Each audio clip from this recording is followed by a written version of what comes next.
Good afternoon, everybody. Thanks for joining us today for a discussion on the environmental workforce of the future. I'm Dan Fiorino. I'm director of the Center for Environmental Policy in the School of Public Affairs at American University.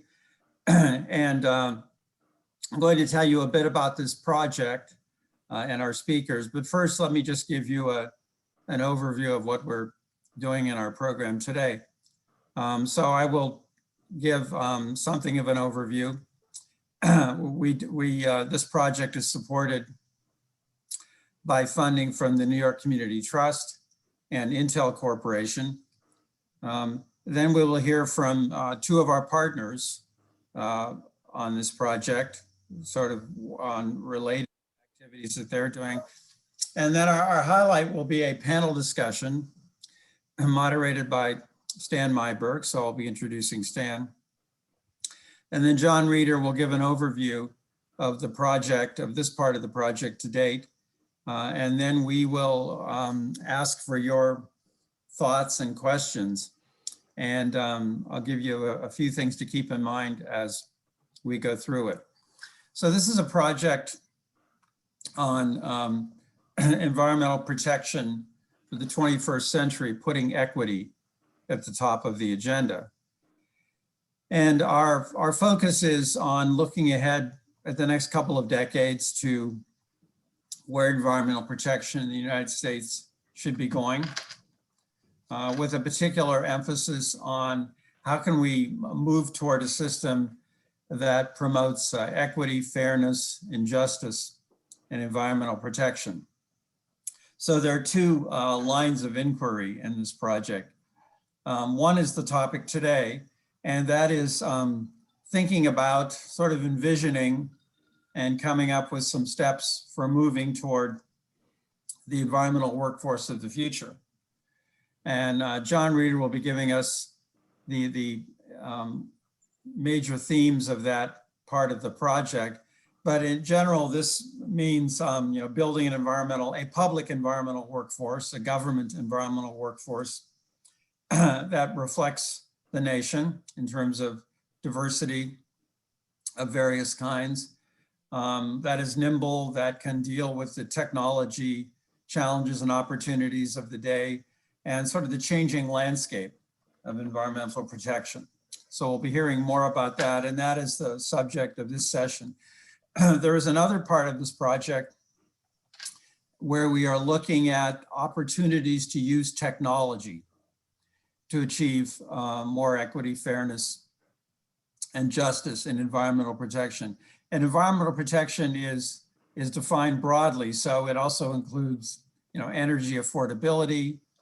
It includes access to environmental amenities. So a range of issues, as well as what we traditionally think of as environmental justice. So the technologies opportunities part of the project was the subject of a parallel symposium to this one, which we held on May 13th. So let me just tell you a little bit about the technology opportunity side of the project before we move into our program. So the idea is to look at the ways that technology offers opportunities to improve equity and environmental protection. And I would say it's not the technologies per se that are of most interest in this project. It's the ways in which we use technologies, the social context, political context, the access to technology that communities and others have, the ways that technology can contribute to better environmental decision-making or giving people more access to decision makers. So those are the kinds of sort of contextual technology issues that we're very interested in. And we're looking at four categories of technology. One is the opportunities for using enhanced air monitoring. In particular, we're looking at air quality, but not just that, but certainly we have lots and lots of evidence that certain populations, mostly low-income minority populations, have to deal with worse air quality with all sorts of implications for health. So looking at ways that we can enhance air quality to deal with those kinds of issues. Second category is advanced analytics, such as artificial intelligence or machine learning. The third is geospatial analysis and planning. So we're looking into the opportunities for geographic information systems and mapping and other spatial technologies. And then also a larger category where we're looking at opportunities to use synthetic biology and advanced manufacturing. So this is a pretty broad brush look at those different categories of technologies.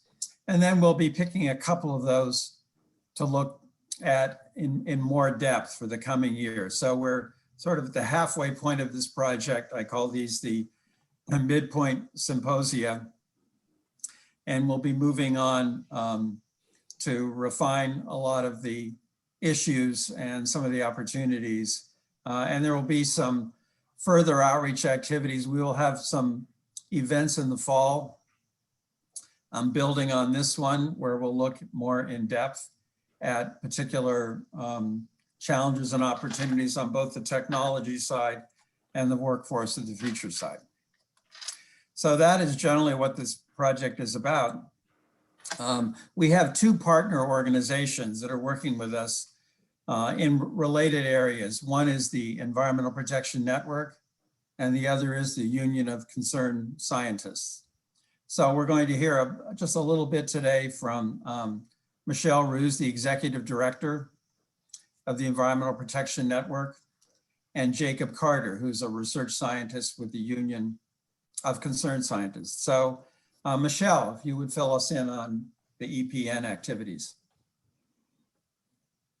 Sure thing. Thank you guys so much. I'm Michelle Roos, as Dan said, the Executive Director of the Environmental Protection Network. I want to thank American University and Union of Concerned Scientists, the panelists today, and as Dan mentioned, our mutual funder, the New York Community Trust.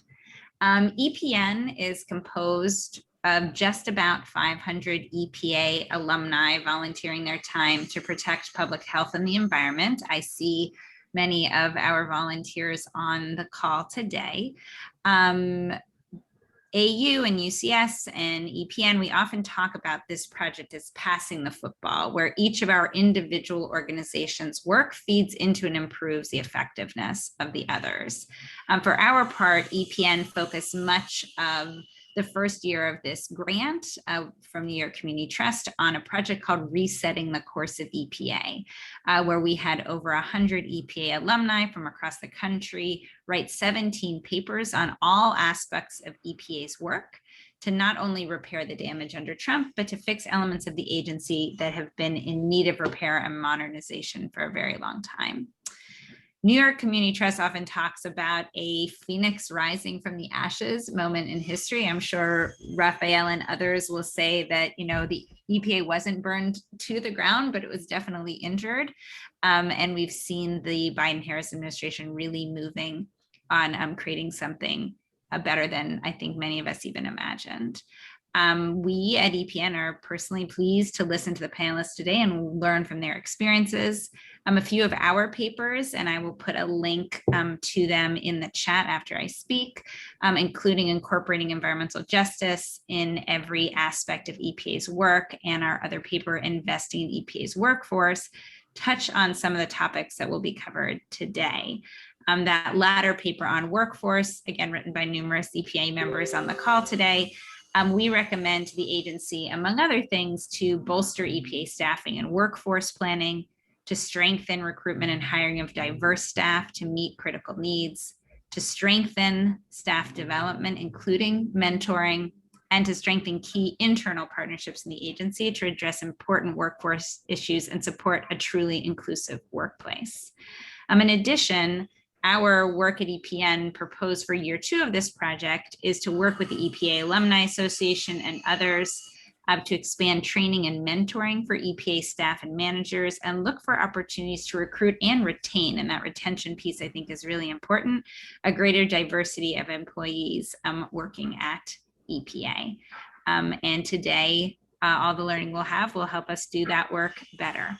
Thank you guys again. Okay, thank you, Michelle. I do recommend the overall resetting EPA report. One of the first places I went in thinking about this project was their recommendations and thoughts on environmental justice. So I think it's a great starting point, and we think that we can connect these activities, and EPA as well as other agencies will be an important audience for what comes out of this project. So now Jacob Carter is a senior scientist with the Union of Concerned Scientists, and Jacob will fill us in on UCS activities.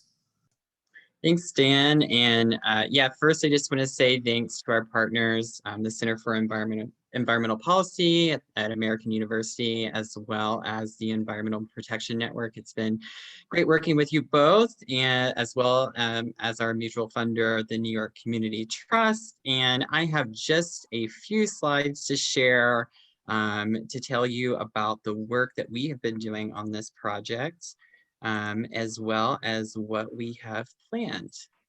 So at UCS, we are a nonprofit organization that really works to advance science-based decision-making among the scientific community and get them involved in policy decisions and decision-making. And we also, in the Center for Science and Democracy, which is the program that I work in, do a lot of work on scientific integrity, pushing and strengthening scientific integrity policies to make sure that federal scientists are protected from politicization, and make sure that they have the freedom and rights to do their important work. So of course, it is no surprise probably to anybody here, but during the past 4 years, we saw a really unprecedented level of politicization in evidence-based decision-making across a number of federal agencies. So by our tally at the Union of Concerned Scientists, we have now counted 200 total what we call attacks on federal science, and we're still counting as investigations continue.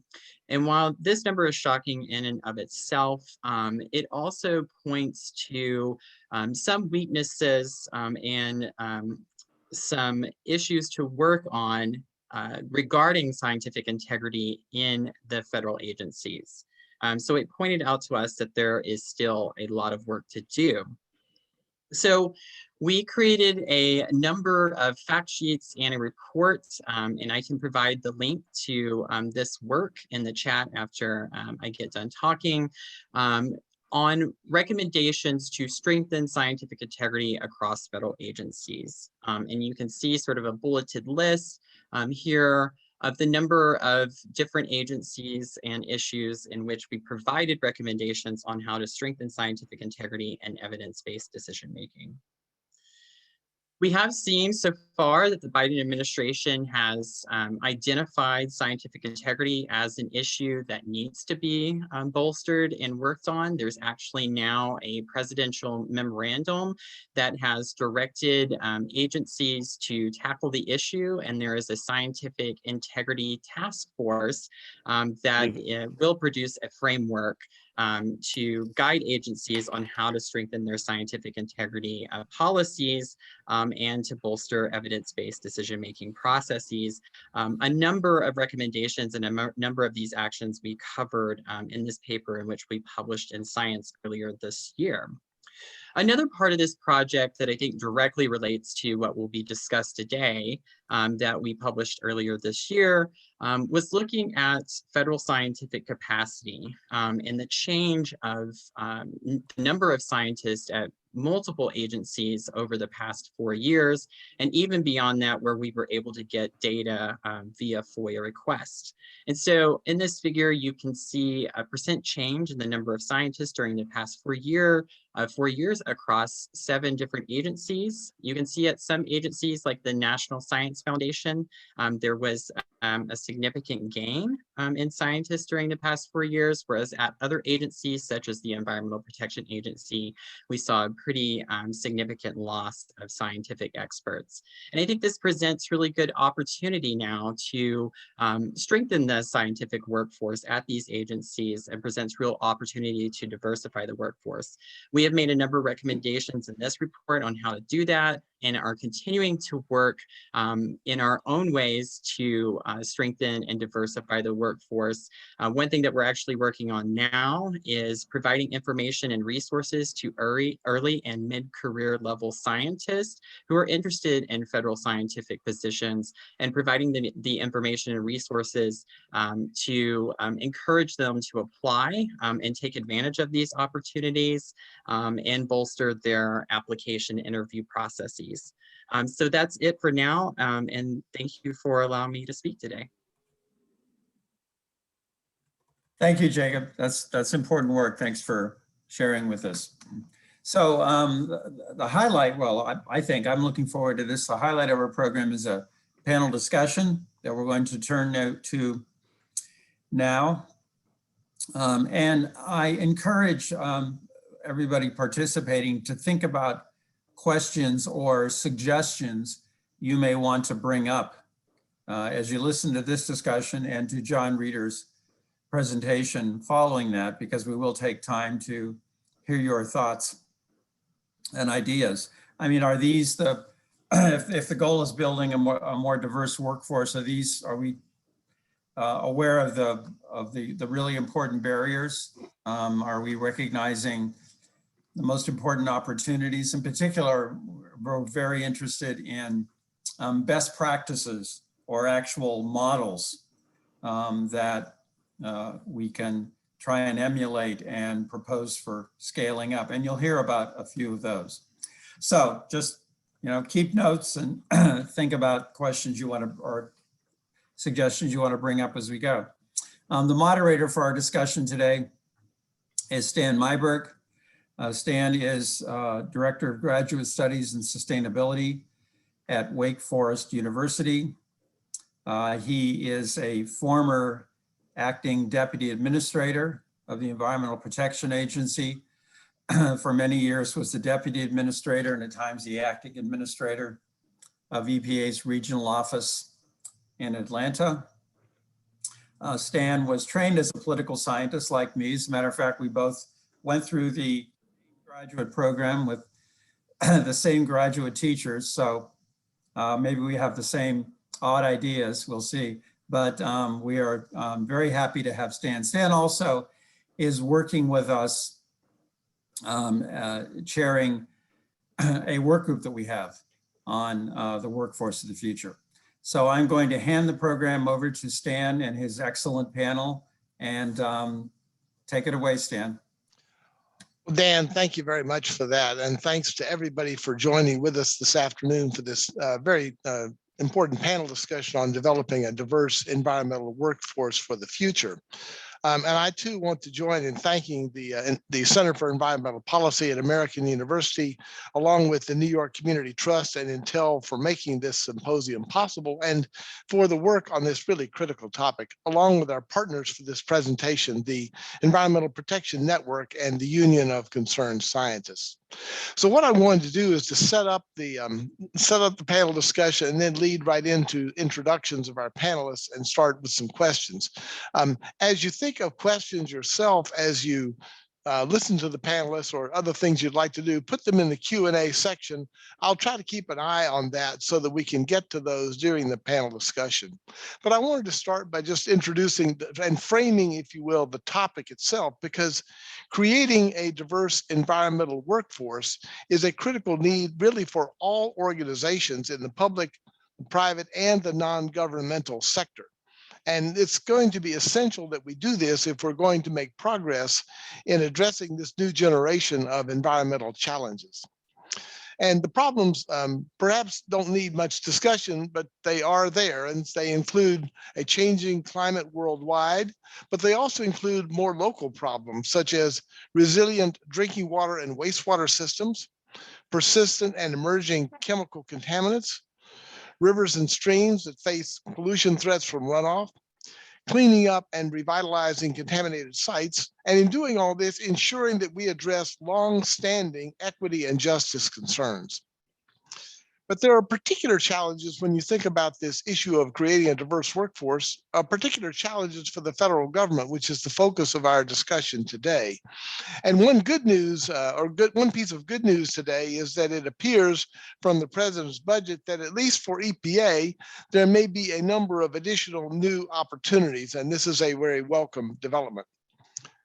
Now, the federal workforce that arose in the wake of Earth Day 1970 looked a lot more like me than it does about the way the country looks today, and that's got to change. But it's not enough to say that the workforce of the future should reflect the diversity of the American people. That's true, but it's not enough, because the new workforce is going to need important skills. They'll obviously need technical skills and training, but there's a lot more. They'll need to be able to evaluate and to apply technologies like the ones Dan was mentioning earlier that can lead to better environmental protection, especially in promoting fairness and equity. The new workforce will need to be able to communicate clearly, both verbally and in writing, with empathy and with ways that inspire confidence in a skeptical age. They'll need to be capable of engaging with diverse communities at many levels of government and many geographic scales. They'll need the capacity to work across disciplines and in new kinds of relationships. And they'll need to be able to exercise leadership that doesn't necessarily come from the corner office or from the top person on the organization chart. So our question is, how are we going to enable new participants to succeed once they get there? How are we going to empower them for productive, lasting, and fulfilling careers, recognizing that members of today's new generation may have at least 7 separate careers in the course of their adult working lives? Now, if all of that sounds like a big job, it's because it is. And to help us engage with these questions, we really have a wonderful and very distinguished group of panelists who I'm going to introduce now briefly. And I'll start with Marlene Mazick. Marlene Mazick's first job was as a house mother in a home for young women in extraordinary circumstances in Philadelphia. And Marlene, I spent some of my adolescence in the Philadelphia area, so that gave particular resonance for me. But Marlene went on to become the national director of AmeriCorps' National Civilian Community, and her current position is as the Volunteers and Service Program Manager with the Forest Service, which you've been doing since 2010. And what unites all of these things for Marlene is to seek opportunities that align with her values and beliefs. And I thought this was a really eloquent statement, because those values and beliefs include fairness, social justice, equity, inclusivity, responsibility, and integrity. That's a pretty good list of values and beliefs for anyone, especially in public service. And Marlene emphasizes data-driven decision-making, collaboration, and understanding the challenges that are faced by diverse youth from struggling communities, as well as a willingness to take risks as an innovator. And Marlene holds the Bachelor of Science degree from Temple University and the MPA from Keene University in New Jersey. So Marlene, we're delighted to have you with us. Our next panelist is Corey Welch, and Corey is the director of the STEM Scholars Program at Iowa State University. And Corey says he arrived at Ames in January 2015 to establish a new science training program serving underrepresented students, and that his career goal is to diversify who succeeds in science, which will benefit both STEM disciplines and the larger society. He reports that he grew up in a trailer park in Billings, Montana, and is a proud member of the Northern Cheyenne tribe and a first-generation college graduate who was inspired to pursue a career in biology after spending a significant part of his childhood bouncing around in his grandfather's pickup truck on the dirt roads of the Northern Cheyenne Reservation. And Corey used that same bumping around metaphor to describe his academic path through undergraduate and graduate degrees, culminating his PhD in biology from the University of Washington. He taught biology courses for several years at Haskell Indian Nations University in Lawrence, Kansas, and before going to Iowa State was the research program coordinator for the Biology Scholars Program at UC Berkeley. And he's been professionally involved with the National Society for the Advancement of Hispanics, Chicanos, and Native American Scientists, which is a long name with the acronym of SACNAS. And that includes participation in the Linton Poudry and Advanced SACNAS Leadership Institutes and developing the framework of what has become the STEM Scholars Program and the new SACNAS Postdoc Leadership Institute. So, Corey, it's a delight to have you here this afternoon, and we look forward to your insights.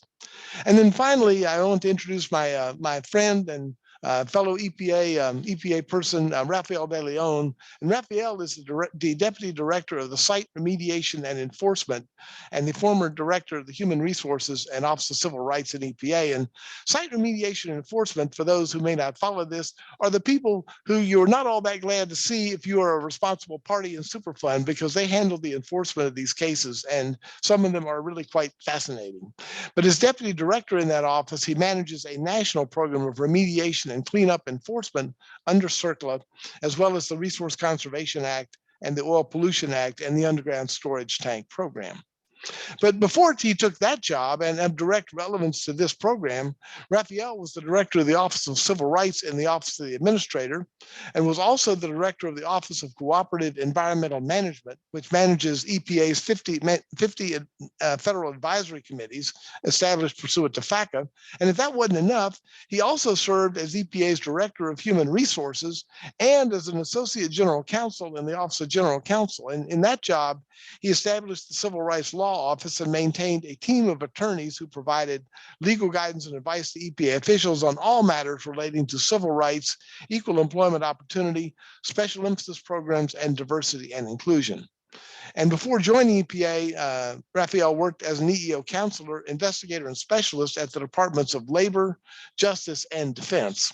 And received his BA from Brandeis University and his JD from Georgetown University Law School. So welcome to all three of our very distinguished panelists. And I'm going to organize this or start it by questions in certain particular types of areas relevant to the question about diversity and hiring. And the first group will be about questions around barriers to entry. And my first question is for Marlene, and that is, for government service, one of the greatest barriers is simply working for a new applicant.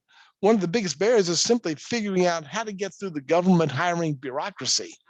And I'm not knocking the HR professionals in federal service on this, but the rules around this area are really very complex and almost overwhelming.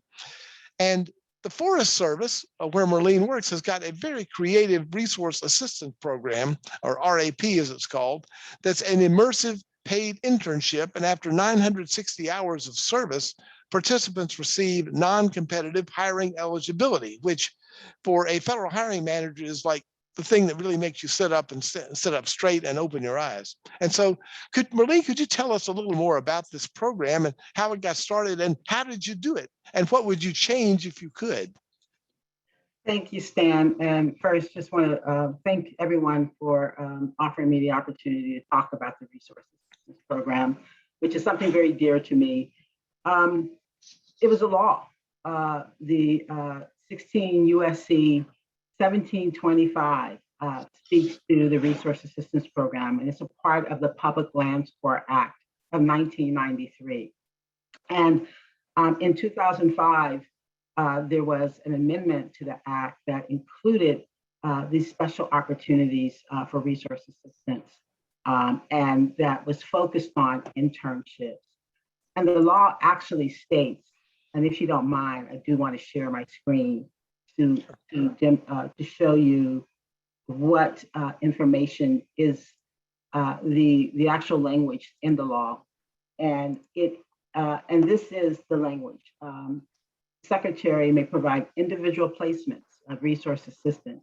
But what's most special about this law is that it explicitly gives, allows us to give preference to the selection of individuals who are enrolled in an institution of higher education or are recent graduates, with particular attention given to ensure full representation, and so on and so on. I don't have to read that for you. You can see it very clearly. That's very unique, and not very often do you see that kind of explicit language in legislation that allows us to target our outreach and engagement to underrepresented communities. So that was the beginning. Once we realized, the agency realized we had this authority, it was very clear that as we were seeking to address workforce planning and the gap in retirement that was being created by retirees, escalating retirees, that we wanted to implement this authority. And so in 2015, we sought delegation from the Secretary of USDA to design a program approach. And that's what we did. We worked with representatives from across multiple, all deputy areas within the Forest Service. And it took us about a year of meeting regularly to think through what are the outcomes we want for the program? And what is it that we would like to achieve when we think about how we engage the public? And what's most, I think, critical is that it's a partnership, meaning that we were able to set up arrangements with experts in the private sector who had networks who could help us recruit and identify participants who are going to be able to serve in these positions.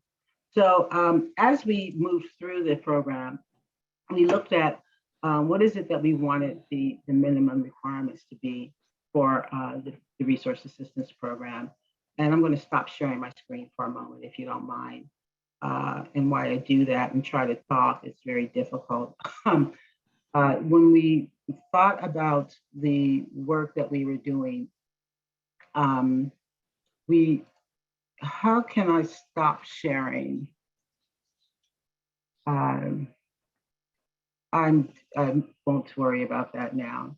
We wanted to be sure that we wanted to create objectives that were going to allow us to attract and retain a diverse and inclusive workforce. We wanted to ensure that we were able to facilitate an immersive paid developmental experience for emerging professionals.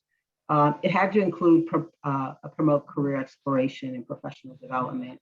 And it had to be focused on developing people. So although our resource assistants who join us for that 6 months to a year, they are able to, they allow us to achieve really critical outcomes related to the work that the Forest Service does. It is first and foremost a workforce development program. To get there, we wanted to create, to be attractive. So it comes with a stipend, a minimum stipend, which can go up to $500 a week, and it can go up to $750 per week. We provide healthcare, paid time off. There's a housing allowance, a monthly housing allowance for all participants. There's a training and travel allowance budget of $2,700 minimum for each resource assistant. An expectation that there will be a lot of networking and mentorship. And then once they complete the program of 960 hours, and they must have a minimum associate degree or 2-year certification from accredited university or a program, they're eligible for 2 types of hiring eligibilities. One is the non-competitive hiring eligibility, and the second is the direct hire, which is we just implemented about 2 years ago and have seen a lot of success with that program. The eligibility is pretty basic, at least 17 years of age and US citizen. And I've already talked about the standards for successful completion. What's most important is that we deliver this program through partnerships and that we do it with cohorts. What we learned for the first 2 years is that we did not have cohorts. We identified approved partners based upon their eligibilities and their capability to help us deliver this program. But when we allowed the program to be implemented at the local level without oversight from Washington, that there were some concerns about minimum standards of engagement. And that was a quick learning. So within the first couple of years, we pulled everything back into a cohort model. And working with our partners, we encouraged 8 to 12 month terms. We encouraged our units to integrate RAP the Resource Assistance Program with their workforce planning. What are your hire needs? What are your priorities as it relates to your workforce development goals and objectives? And how can the Resource Assistance Program assist you to achieve those? This allowed us also to streamline the process by which we established agreements with our partners. I should be very clear that we transfer all resources to the partner to provide them with their stipend, their training allowance, their housing allowance, healthcare. All of that is funds that we provide to our partners, who then do the recruitment and outreach and then provide that administrative support. So just a few things about some of the outcomes, and I'm going to show you that this is just the base cost, which is about $32,000. That shows the living allowance and other costs related to engaging RAs. But what's most important for me to share at this point is that although we've been really successful at engaging diverse participants in the program, and we have certainly done a better job of the conversions to permanent positions as far as race and ethnicity, we still have some challenges with our hiring managers who, for whatever reason, may be more comfortable with certain, with people who are more like them or have similar backgrounds and experiences. And I'm very proud that we're doing better than what the Forest Service demographics are overall, but there's still a lot of room for growth. And we are working with our units to stress the importance of buying into the program intent, which is to help us reach these underrepresented populations. And then very quickly, so that I can let others share, I want to share a little bit about the hires and education and grades of the people who have been hired into the Forest Service through the Resource Assistance Program. It's still very much a small program, and to date we've completed about 130, maybe 150 hires. But 66% of them have a BA or BS, 16% have a graduate degree, and then 66% are hired into GS 5 to 8, and 32% into 9, 11 positions, which is, I think, pretty impressive given the challenges with the public accessing some of those higher grade positions in federal government. We're very pleased with that. And then if you look here at our most recent cohort that we brought in the spring and their demographics, this just gives you a sense for how the partners have helped us to really target these populations, which tend to be underrepresented. We're doing really, really well with Hispanic and Latino groups. We have some room for improvement with African Americans and Asians. And I always say, although we are meeting the demographics or exceeding the national demographics of the American Indian and Native Americans, forests are our ancestral lands, and we are committed to growing their engagement in our program and in our workforce. So it's not perfect, but I think that over the past 3 years, we've had some learnings, and we are continually improving the program delivery and our expectations with our partners. And I have to be really very clear that none of this could happen without the partners that we work with. And just so you can see, here we have national partners: Environment for the Americas, Mobilize Green, Hispanic Access, Manners, and Greening Youth Foundation. These national partners were chosen because of their ability to help us reach those communities. And that was a shift after the first 3 years of the program.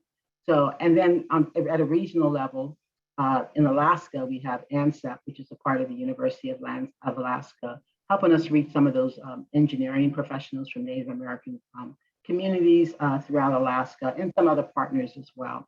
So I will pause here, and if there are any questions, be willing to answer at a later time. Thank you.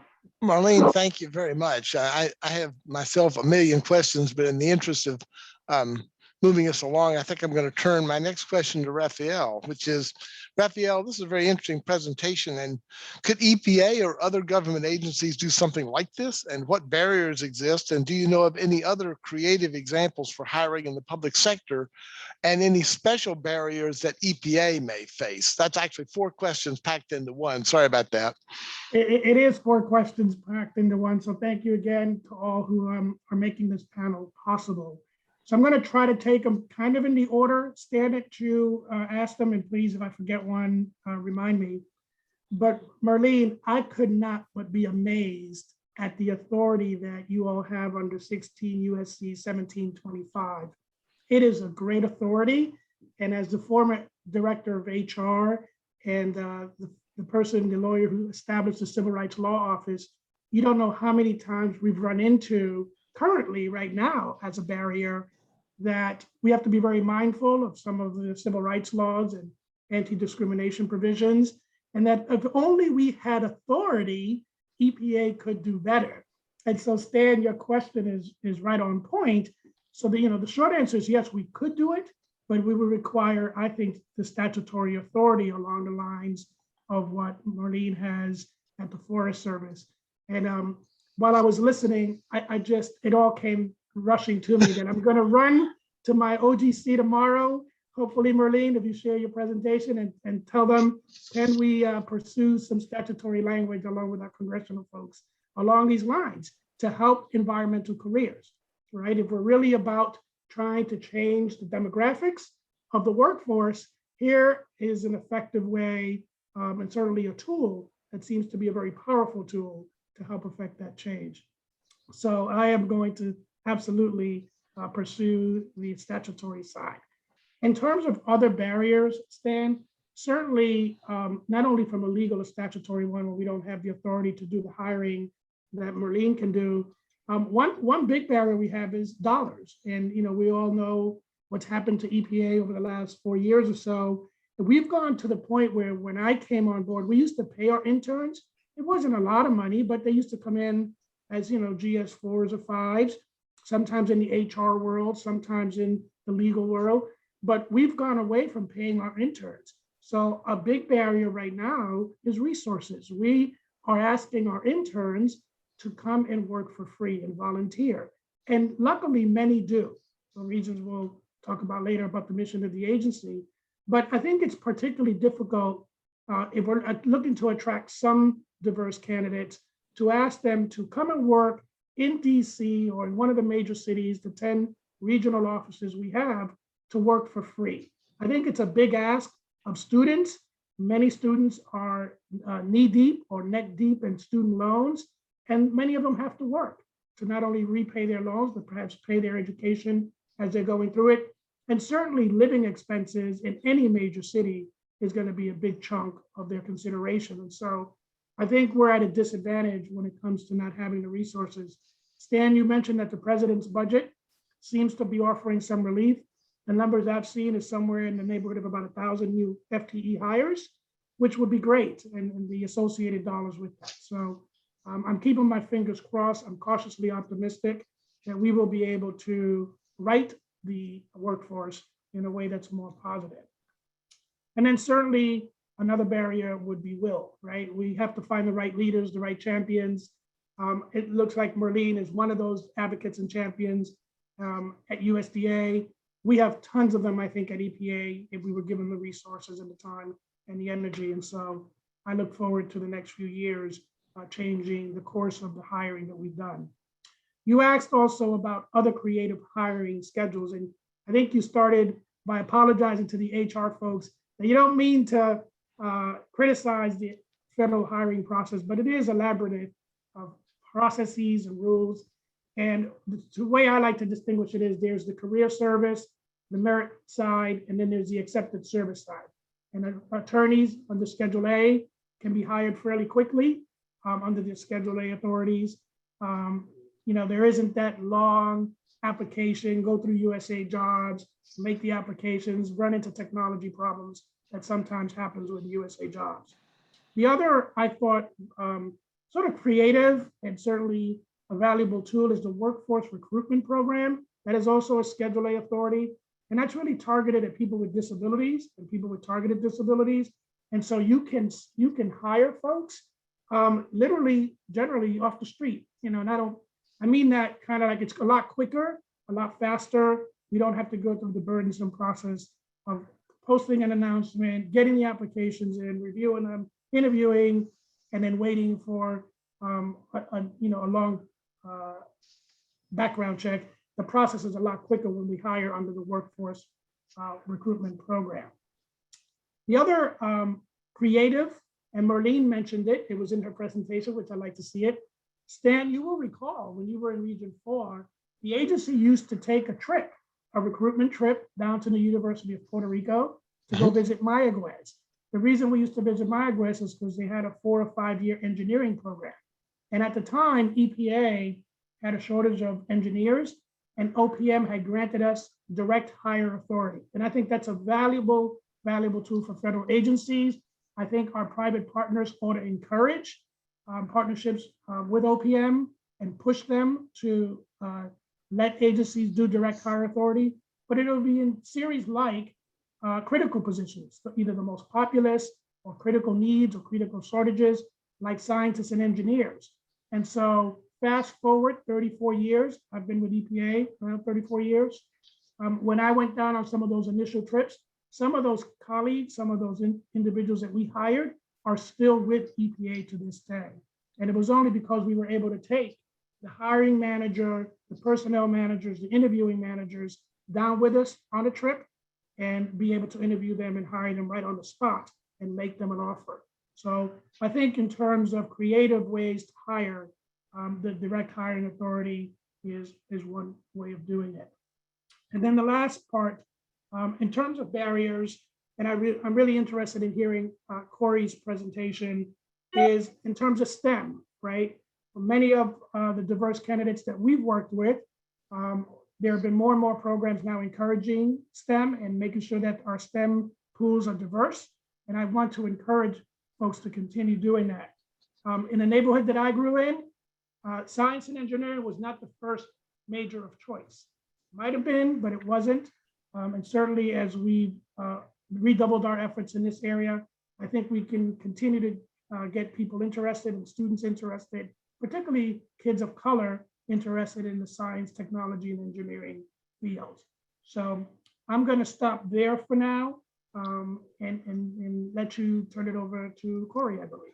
That's right. And thank you, Raphael. And I would just note that I was glad you brought up the issue of EPA's locations, because EPA is not, unlike many federal agencies, we don't have a lot of locations that are not in major metropolitan areas, which are pretty expensive to go to. So that dollars for interns is a real obstacle. Also, the use of the Peace Corps Authority, EPA also use that from time to time. Yes, Dan, we're in the most expensive urban centers, right? San Francisco, yep. Boston, New York. Right. DC, you really can't get much higher than that across the country. Thank you. Well, Corey, I do want to come to you next, because you're coming at this from an academic background. And how, from your experience, would you recommend that federal agencies and institutions of higher learning build relationships that can help open up options and career pathways to students from low income or minority backgrounds? And with the flip side of that, sort of just to build on Raphael's point, what makes students interested in these opportunities if they're created? And are there programs you've seen for building those connections that work? Well, if I'm being arrogant, my program works. All right. But I mean, the number one challenge, you guys just brought it up. You don't pay your interns. I'm not going to tell my students to apply to an EPA internship. I'm just not. 60% of my students are Pell or lower, or a really low income. So that right there is a deal breaker. There's many other opportunities. There's obviously other entry points to come into the EPA further along in their STEM development, but that just has to be resolved immediately. To me, why would I tell a student to do that? When if you're talented enough to get an EPA internship, that you can't get an REU or a related internship in the private sector. And so that's where I immediately go, that has to be fixed. And that's pennies on the dollars when you guys are looking at your big budget. It really is. I mean, you can pay a stipend of $6,000 to $8,000 in housing for a student and be more than competitive than most or competitive to every REU program in the country. So,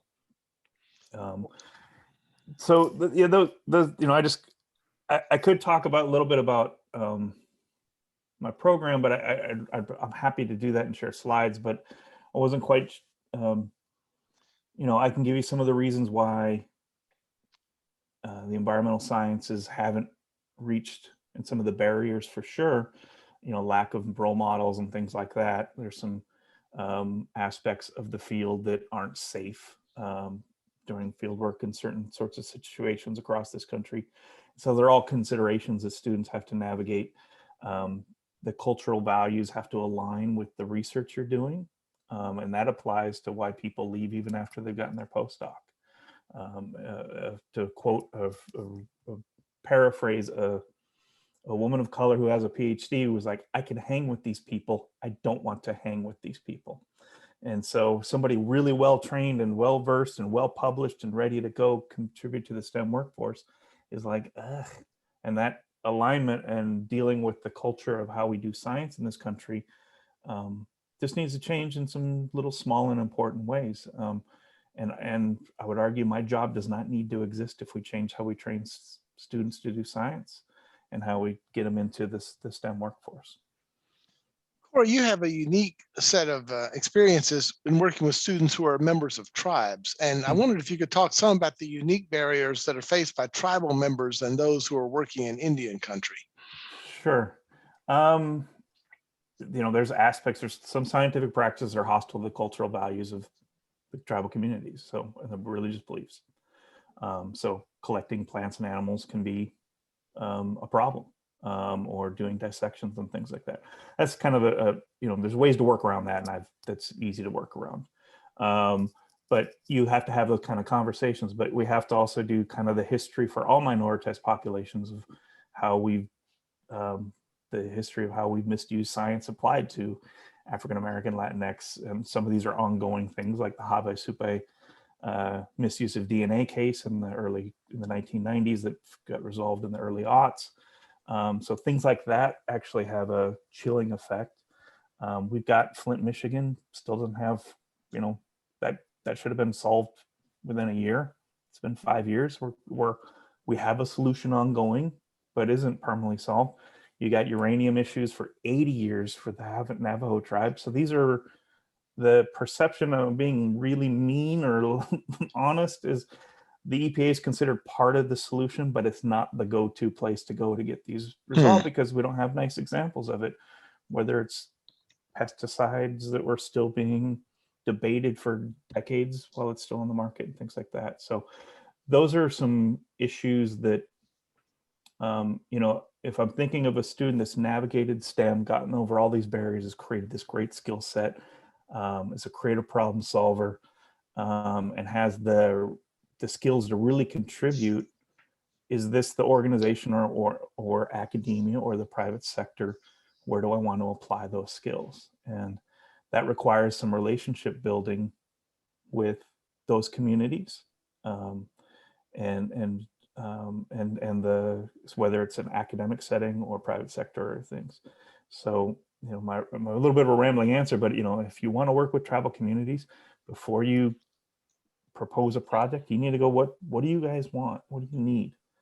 And your first field season or first year, you may not collect a data point because you're going to be still relationship building, and our grants and things need to adjust to that reality for Native communities. I can, as a Northern Cheyenne, I code white, so if I went to the Iowa Meskwaki tribe, which is 40 miles from here, and showed up and said, "Hey, let's work together," they're gonna go, "Who are you? Who are your people?" And I have to build that relationship before I can even get into a detailed conversation about making an impact that might be beneficial to both of us. Corey, I want to come back to that question about retention, because that in fact is sort of the next the next segment of questions I wanted to ask Mhm. about retention, because it does no good to hire people if they then leave for the reasons similar to what you described. But before I do that, I wanted to open up as an opportunity for each of you to ask questions of each other, because each of you gave some really interesting perspectives. And I'd like to see if you or Raphael or Marlene would like to ask a question of each other around this topic. I had a question of Marlene. Have you run into any opposition or pushback on the continued use of that statutory authority? Nuanced from the field, because they saw these young people coming in, and they are young, recent college graduates. Average age of a resource assistant is about 23, 24. Yeah. And they thought they were giving a bump up, a step up ahead of people who were maybe seasonal or temporary employees. And that's a tension that we deal with all the time. But I think that the agency has embraced it, only because we have some challenges around workforce diversity as well as workforce gaps with the escalating retirements. Yep. So yeah, but not, if the leadership is supporting it, then we tend to be able to overcome the other. We manage it. Yeah, well stated, because we also ran into some challenges a number of years ago when we were bringing in interns who tended to be younger and recent graduates from some of our more seasoned workers who thought that they were being given an unfair advantage. So thank you. Absolutely. I'm curious though about how this STEM EPA, as well as some of the work that you're doing with STEM, how you see yourselves fitting into the civilian climate core conversations that are happening with the administration. Well, I don't know if I can answer that directly, Marlene. I know that some of our different offices have different initiatives that they try to work with different schools on STEM related matters. I know that we've tried to get into some of the high schools and try to work with some of the local jurisdictions, trying to encourage young students to study STEM sciences. But I wasn't familiar with the term you used just now on the civilian core side. Yeah, I'll speak to that briefly. That I'm familiar with the civilian core climate core proposals, and one of the challenges for that, which Raphael alluded to, comes from EPA's own structure. EPA has, by comparison to an agency like the Forest Service or any of the USDA agencies, a very small field profile. That really most of EPA's staff are in regional offices, and there are a few in laboratories around the country, but by comparison to the natural resource agencies, the agency's different structure doesn't really create a particular lens for the climate core, even though you would think, based on the heading, that would be a fit, because you look at the climate core is kind of modeled on the CCC proposals of the Roosevelt administration, and sort of speaks more to people actually doing field activities that the Forest Service or the Park Service or other interior agencies might be a little more connected with than the kind of work that EPA does. However, if EPA could take advantage of that creation of that core to help fill some of its gaps, especially where we do have people who do, EPA does have people who do field work, that could be very useful. Corey, are you plugged into the discussions about the CCC recreation also? No. Okay. Yeah, sorry. That's all right. Stan, I said if I was administrator for a day, that I did want to establish a sort of a youth environmental corps, right? Sort of along those lines. And I've always dreamt of drafting up a proposal that would find traction. And again, this conversation has been great because you sort of resurface some ideas that, you realize have fallen off the shelf for a while and they need to be sort of re-examined. I'll give one recommendation to this related to this conversation. A niche fee that needs to be filled right now is funded post-bac program or training, even a 1 to 2 year, at about a $25,000 to $30,000 a salary, permanent, 1 to 2 year type position.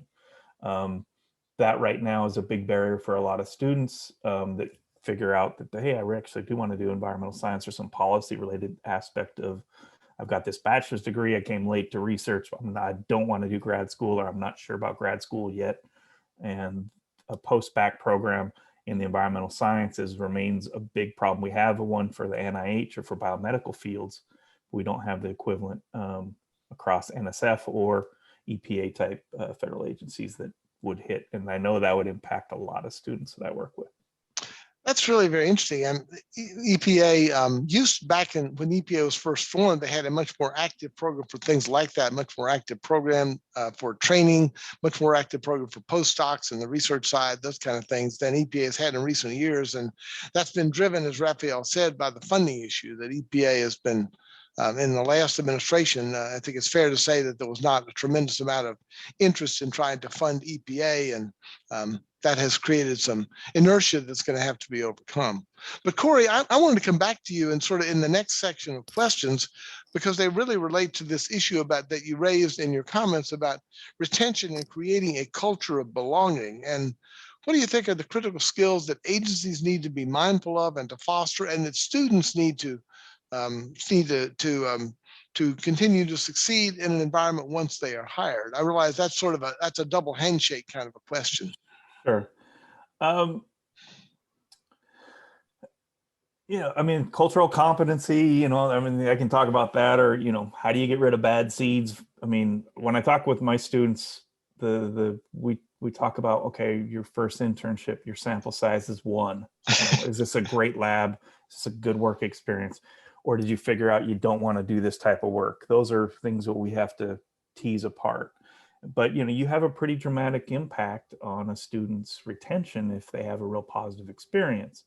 And so having that cohort model, like Marlene talked about, obviously shows a lot of research backing that, but making sure you have good mentors and, what is the mentoring training that you're providing for the supervisors of these students? Are they culturally competent? Are you giving them some feedback about what are the unique challenges that individual student might be navigating? And, one of the goals of the STEM Scholars Program is to have a good reputation for training research-ready students. But it also involves them understanding that they're going to navigate some barriers, that they're going to run into some jerks or whatever, I'm using, things like that might drive them out of the field, but those are things that as organizations and institutions, we have to make those changes. And the only thing I always say is we talk. Indigenous people talk to each other. I know I've got a list of places that I won't send students, departments and individuals. And that whisper campaign aspect of, hey, the EPA is great, this program's great, it'll feed off of it. And so, involvement with like the ESA, Ecological Society of America Seeds program, doing something more formal with SOCNIS, either with the Leadership Institutes for policy postdoc polling through the Postdoc Leadership Institute, or this other leadership, the Linton Poudre Leadership Institute, would be other ways that you could hire from the PhD trained populations. So the Forest Service and EPA and these other agencies, through the AAAS policy, postdoc is kind of the only way that we have students or professional going towards government agencies right now. That's SOCNIS that I know of, outside of you running a booth at the conference. But and I'm happy to talk more about how you can have a bigger impact at SOCNIS versus just running a booth and standing there, kind of thing. And follow-up question: have you ever had students who you've referred to as ORISE fellows over time? Myself? Yeah. I've not had, I've only been doing this for 5 years here at Iowa State. So, but at Berkeley, we never sent students through ORISE. Okay. Marlene, I had a related question to you, and that is that once students are hired through the Resource Assistance Program, are you tracking retention over a period of time? And if they are in fact hired and picked up, and are tracking career progression? And is there a standard career track for somebody who's hired in from the Resource Assistance Program, or once they are hired in, that's kind of, they just go into the regular system? Or how does that work for you? So research assistants are hired in lots of different types of positions in the Forest Service, but I can say that of all the hires of resource assistants, 55% have been in what we call mission critical occupations, jobs that are important for the Forest Service that we see major gaps in.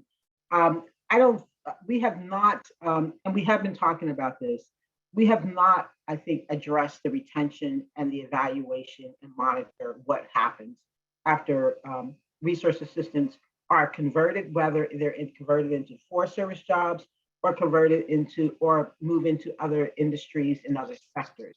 Because I think there's a lot of information and knowledge that will inform not only what happens in federal agencies, but how these types of experiences impact the career trajectory of young people who come through programs like this with the type of support that they have. Believe you me, that is on my agenda in the next year or two. And I think that with the interest of this administration and these issues, because we haven't really been able to talk openly about diversity, inclusion, and equity. Now we can. And it's opened a door, for us to be able to now do some things that, were either on the hush hush or just weren't happening at all because it wasn't permitted. So it is something, I think, a gap with our program, and it's something that if we really want to be able to inform the community and how the federal as well as private sectors address engage these populations more effectively, we have to do some serious evaluation, and we have not done that yet. Raphael, sort of a similar question to you, which is, in your experience, is retention most likely to be influenced by agency reputation or by more immediate factors, including salary, but also working conditions or the quality of supervision or agency culture, or some of those first experiences, to pick on Corey's point, that you have with supervisors early on in your career? I know for myself personally, that had a tremendous impact on staying with EPA as long as I did, with some of those first, I won the lottery. I had a really good first supervisor. Yeah, no, absolutely, Stan. And I had jotted down like 4 or 5 things that impact retention, both negatively and positively, right? So those influencing factors. And so I'll make a general statement. Our problem hasn't been, I think, retention per se. I think it's been getting folks in first and foremost, because once people come in, I think they generally have a fairly good experience at EPA. Corey mentioned, cultural competency. Like all organizations, we could do better. But I think people really come to the agency because of the mission of the agency, right? And so they tend to stay really long times. We have people who are founding members of EPA who are still there. So I do think that initial 3 to 4 year period where people are learning, they're able to move around, they're given exciting assignments, they work on really cool things that are sort of breaking, they're happening right now, I think helps retention. Like all places, if you have a bad manager, your first experience, you might want to leave. And we've tried to encourage mentorship programs and coaching programs. And, folks, Corey, you said it well, we talk, right? We know who's a good manager, who's not a great manager, which is a great region, what's not a great region. And so I think we try to help ourselves by being a support network, if nothing else. Corey, you mentioned, if you're the only one who goes to a lab and you look around and there's nobody who looks like you, speaks like you, dresses like you, that can be pretty tough. And it happens not only at the entry level, but even at the more senior levels. I've been the only one, and you can pick whatever category you want in many meetings. And it makes you wonder, why haven't we done better sometimes at getting some of the folks up the ranks? We are getting better. Over the last few years. And then 3 things I think that impact retention positively, Stan. EPA is an employee-friendly organization. I've talked to lots of people at Defense and Interior and DOJ, and EPA, I think, continues to enjoy a reputation as an employee-friendly organization. Mobility, that people are encouraged to move around from different programs, from different offices, from different regions. It, I think, adds to the experience of being at EPA. And I mentioned, and I'll close with this, the mission of the agency. You might have a terrible manager for a period of years. You may change managers, but what keeps people there, I think, is the people and the mission of the agency, right? The good folks that they meet, sort of the task at hand. And I regularly get reminded that I'm here because of the mission. I want to protect human health and the environment, notwithstanding the politics that we all run through from year to year. I want to go back to Corey for a comment on something you put in the chat, but also would note that to back up Raphael's point about mobility, that also ties back though into the resource issues, that one of the things that makes mobility possible is being able to pay full relocation expenses. And that is something that I will say in regional offices was sometimes difficult. We occasionally had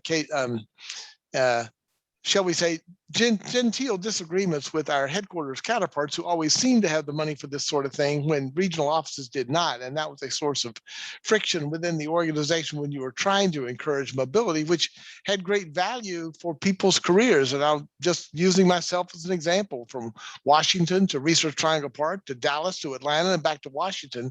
That's a lot of mobility by the standards of EPA. Other organizations have different cultures around mobility and funding it. The military is always really good at this, and it was our perception inside that the Forest Service was also pretty good at paying for relocation and mobility, and in fact, they encouraged it.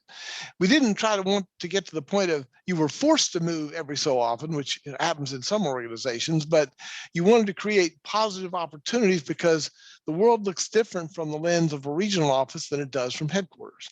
So that was an important factor, and having opportunities to experience that contributed to retention and to career growth. And again, I'll use myself as an example. That happened to me.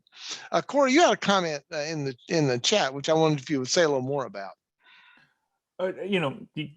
Obviously, governments change in policies, and the fact that you have to keep your head down, not talk about DEI or that salmon issue has to be reopened because we didn't like the research answer.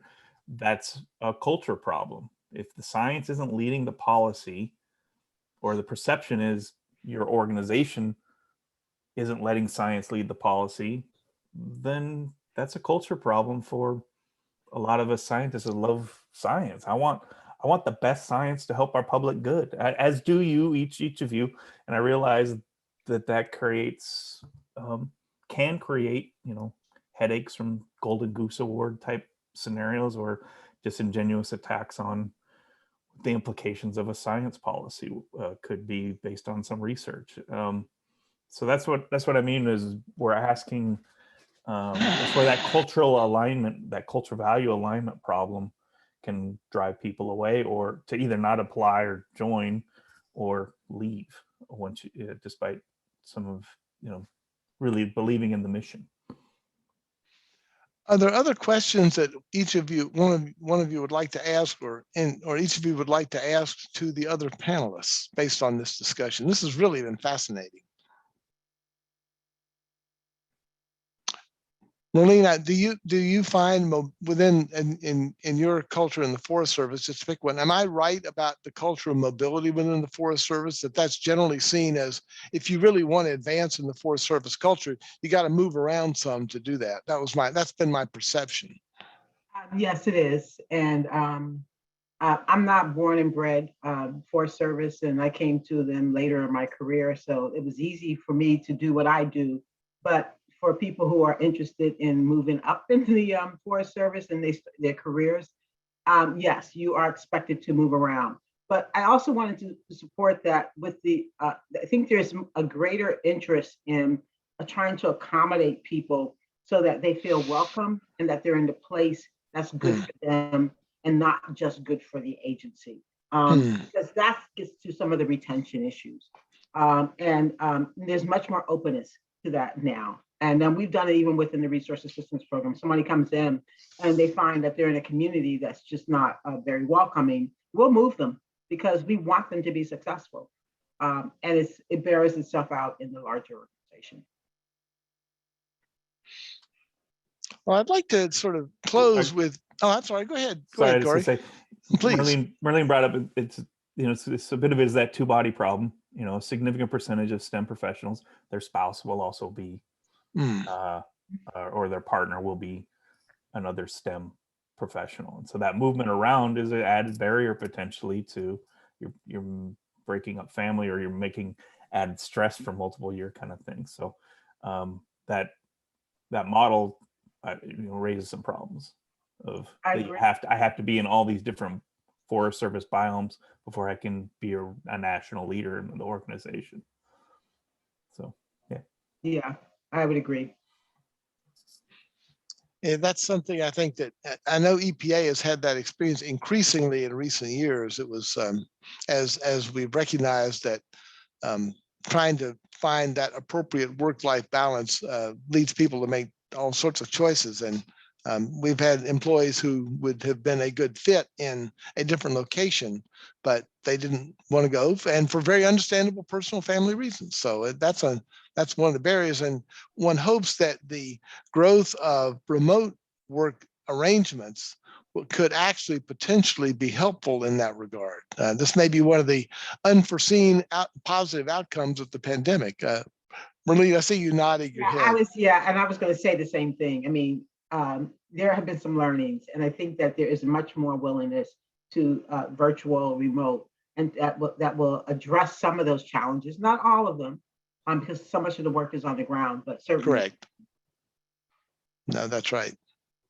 Well, the last sort of set of questions I wanted to ask you is a little more to ask each of you to reflect a bit on your own personal experiences. That as you're thinking about your own personal experiences, what sort of lessons would you take from your own experience that an agency like EPA or another federal agency ought to be mindful of, and how would you advise young people just starting out to think about as they consider their own career future, just thinking of lessons from your own personal experience?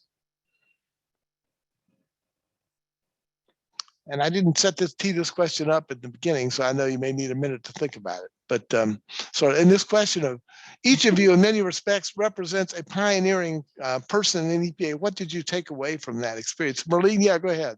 So I'm sorry, Please. Because I have this conversation with resource assistants and other young people who come in to the organization, is that for me, moving around into different sectors was really helpful in being an effective employee wherever I was.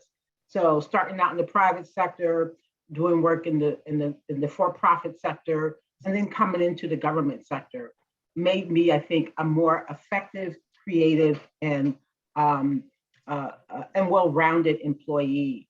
I always encourage the resource assistants, yes, get that job, get your 3 years in as a federal employee, then go work somewhere else and come back to government, because you're going to be a far better employee when you have a diverse range of experiences in multiple sectors.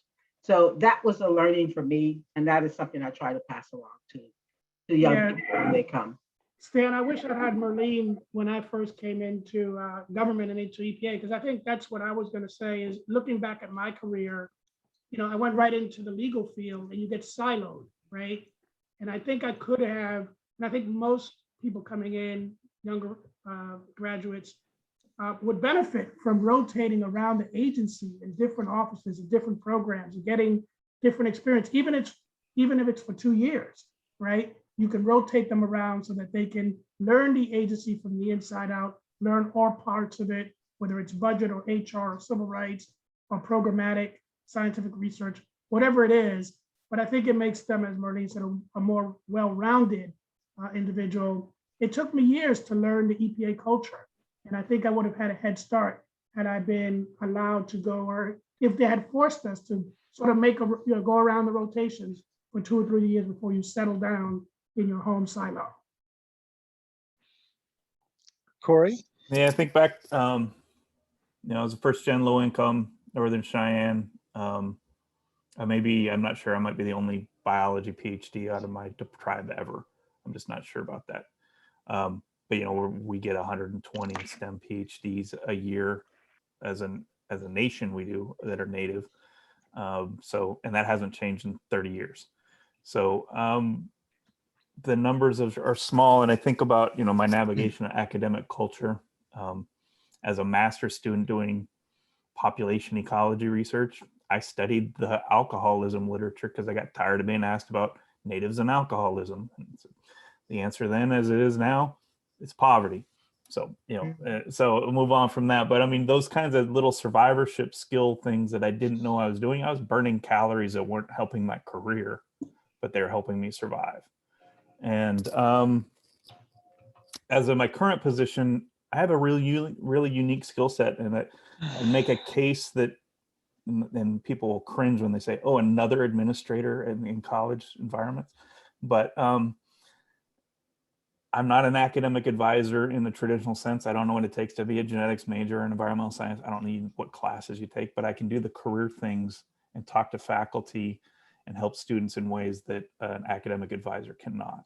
And I think my skill set would be applicable to a lot of institutions in government, private sector, and otherwise. And so those were kind of the big things. You know, obviously I had family support and all those things that were really crucial to my retention. And I'm ornery and I'm creative, and so I overcame the knuckleheads that when I ran into them, and or I worked around them and found ways to still be successful. Yeah, and then the SOCNAS community provided a place where first time I met natives with a PhD in the sciences. And then later I did this Leadership Institute and realized I could have a national impact and things like that. I wish I'd have had 10 years earlier, some of those kinds of leadership opportunities, because I didn't put myself into some of those places because I wasn't sure, you know, what I had to offer and contribute. So there's a rambling long answer. Thank you. Other questions that you would have for each other before I move to wrap up? I always ask, I like asking this question, so feel free to if you had unlimited time and money, what would you do? If all of a sudden you didn't have some of the restrictions, what would you do at the EPA or USDA? I would hire as many diverse folks as I could. I'd set up a program that not only brought in 5 or 10 at a time, but, you know, 20, 30, 100, 200, and really try to reshape the workforce of the future, at least looking forward. And I think all of you know, this president and our current administrator has made environmental justice a huge priority. And Stan, you can't go to a meeting, any meeting, without environmental justice coming up, and how are each of the programs, water, air, pesticides, how are they going to integrate EJ into the work that we do? And being there 34 years, you know, I brought Charles Lee to the agency, and I remember Charles being told, we're a scientific organization, not a social organization, when he brought up the issues of environmental racism and equity. And so it's taken a long time for the agency, I think, to recognize the impact we have in underserved communities, right? Including tribal communities. And I'm really heartened by the dialogue that I see, by the effort that I see in the EJ area to really address the needs of communities that have really, really suffered tons of environmental impacts cumulatively over the years. So if I had all the money in the world and if I was administrator for a day or two, I would try to really change the workforce to make it look like America, to address all segments of the US and the environmental challenges we face. You mentioned Flint, it's in Puerto Rico, it's in California, it's in New Mexico. You know, it's everywhere where we have environmental challenges. So. Marlene, did you have a closing comment? I think you're still on mute.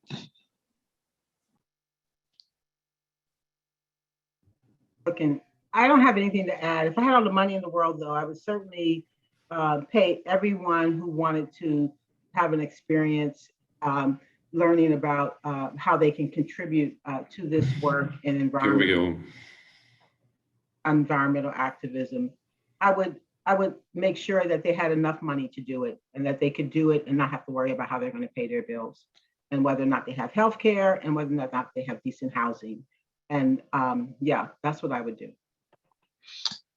Well, I want to thank all three of you, and I'm just going to make some quick closing remarks of a summary nature about things that I thought that I heard over the course of this conversation. And this does not reflect the richness of the discussion, so I'm glad that this was recorded, and I know the project managers will be studying this for mining these a tremendous number of really important gems that are in this. Maybe mining is a bad analogy for EPA, but at any rate, there's a lot to be gained from this conversation. But some of the things I heard in particular that were important were, first of all, the question about authority. Marlene, you may wish you had more authority, but the authority you have sounded really cool to those of us who labored in the vineyards at EPA. So that by itself is good. And the question will be, who are the champions? Who are the kind of people who might work to get some of that authority put in, because yours must have had some realm of bipartisan support when it got started, if it was 2005. And so that by itself is kind of encouraging. And then once you have the authority, you have to have the willingness to use it, which is a second question. And that gets to the next key element I heard, which is, no surprise, money. Corey, that intern story you told is going to reverberate back in the halls of EPA. I could hear Raphael now. And I also like, and it's an excellent point. And so if you're expecting to compete for interns, you better be realize that you are competing, and that the whispering network will get you if you're not in that competition. And the second thing is, I like this notion of post-baccalaureate programs. That's a concept I hadn't heard before, and it's kind of an interesting metaphor for a generation where, oddly, fewer people are going directly out of college to graduate school. That would be a really good opportunity to help introduce people to an agency like EPA. The third point I heard that I thought was really important is the importance of relationship building, or the construction of networks as feeders. We have a saying here that you build of the elevator version of which is relationships before transactions. And Corey, again, your remarks on that were really powerful. A fourth point that I heard from all of you is the importance of having champions and leaders and leadership. And to Raphael, to your point, I think the leadership you're getting from your current administrator is something that is qualitatively a significant change from the previous period. But having also champions who are the ones who make sure they're looking out for getting the money in the budget when those decisions come to be made about how do you allocate resources for hiring interns versus resources for other things. And you need champions at all levels of the organization. A next point I heard about, especially about retention, is the importance of organizational culture. And this is not exactly a revelation, but it is one that requires continual care and feeding and mindfulness about, because the impact of first line supervisors is important. And in fact, the first line supervisor job, I believe personally, is the hardest job in EPA. And if you can build a network among the first line supervisors to help them share their own experiences with each other, it also gives you a way to help change the culture of the organization in really useful and important ways. And then finally, the last part I heard, which is also relevant to both retention and to hiring, I think, is what I would call thoughtful mobility. And this is something very beneficial for the organization, because one of the oldest laws in public administration is something called Miles' Law, and it is where you stand depends on where you sit.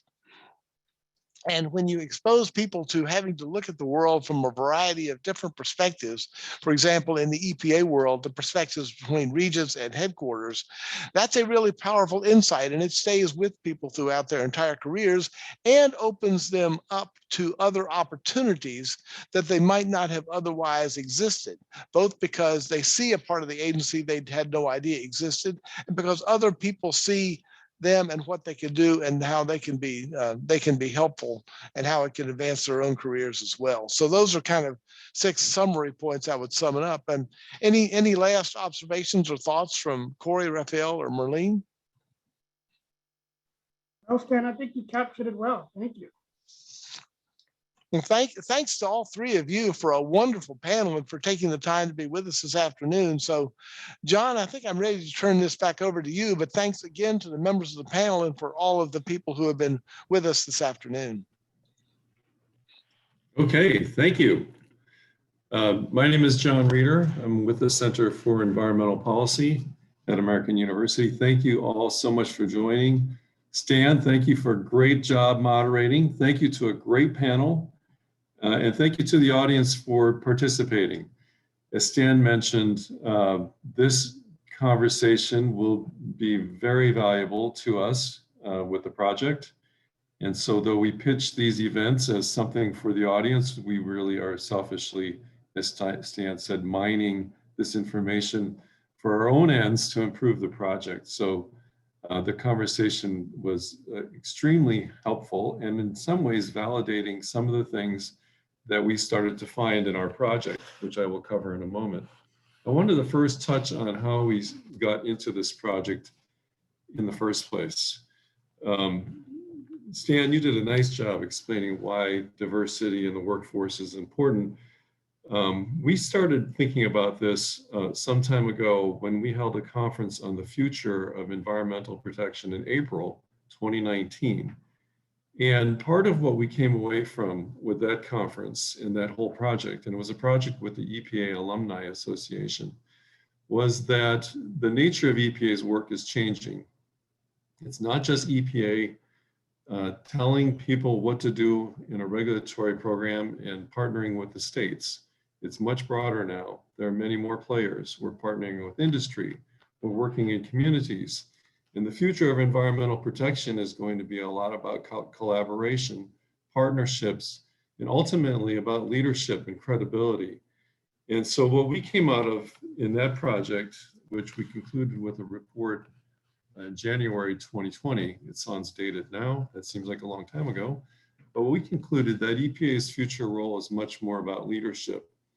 And it's the organization of the activities of many rather than EPA being the doer. It's going to be EPA, the partner, the collaborator, the leader of many others. And to do that credibly, we needed a very skilled workforce that could facilitate these kinds of conversations and communicate to the public complex matters of environmental protection and also had credibility in the communities. So when we had an opportunity to apply for a grant with the New York Community Trust, it seemed obvious to focus on putting equity on top of the agenda and focusing on the uses of technology for engaging communities and focusing on diversity in the workforce. So although there is a very compelling moral and ethical backdrop, especially given the events of the last year with society's focus on social equity, we also had a business case. For EPA to be effective in the future, EPA had to have a workforce that looked like America and had the right kinds of skills to engage broadly in the enterprise of protecting the environment.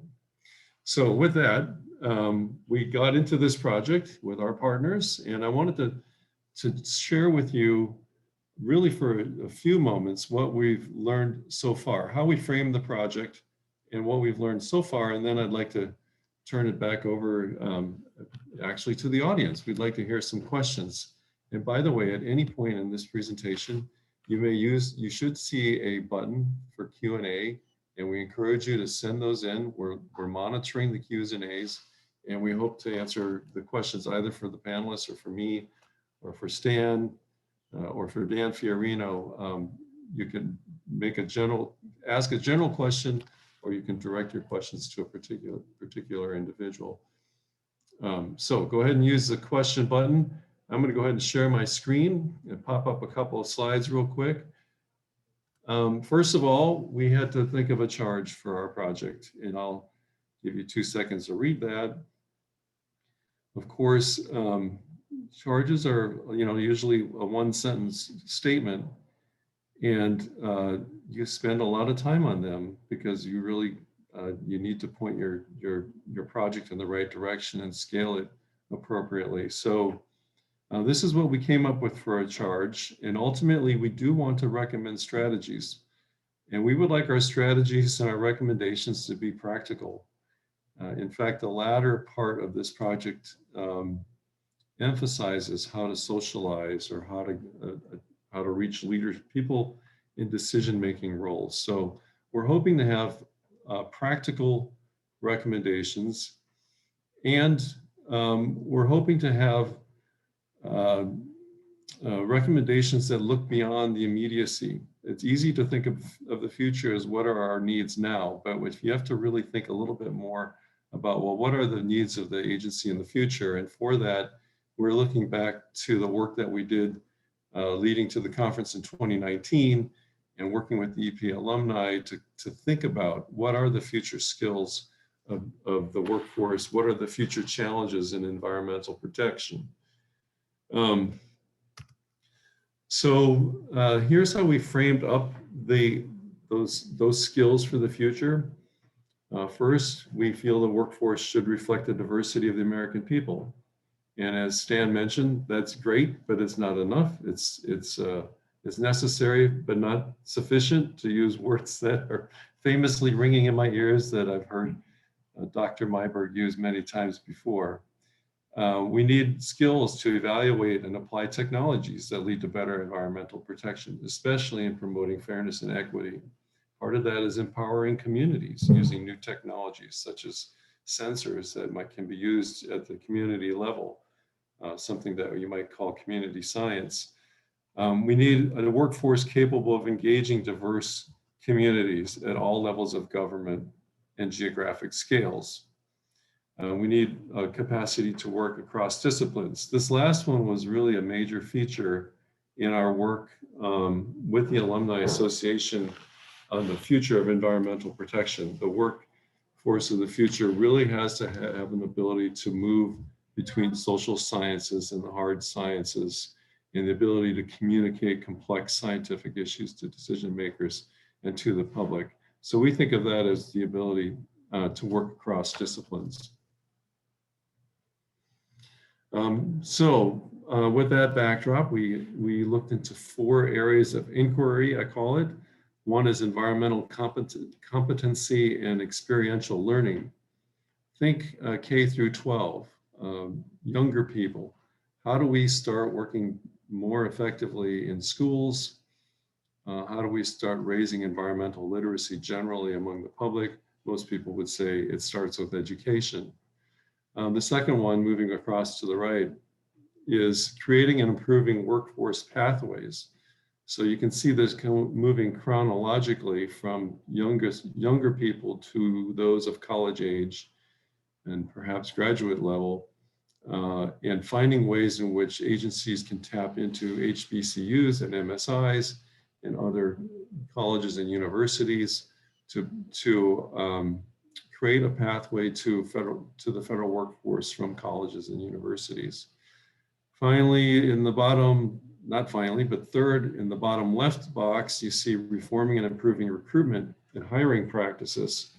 The people that we've talked to for this project, and we interviewed a number of people, said the federal government's recruitment practices are pretty, I wouldn't say abysmal, sometimes non-existent, sometimes poor, and there are a few bright spots.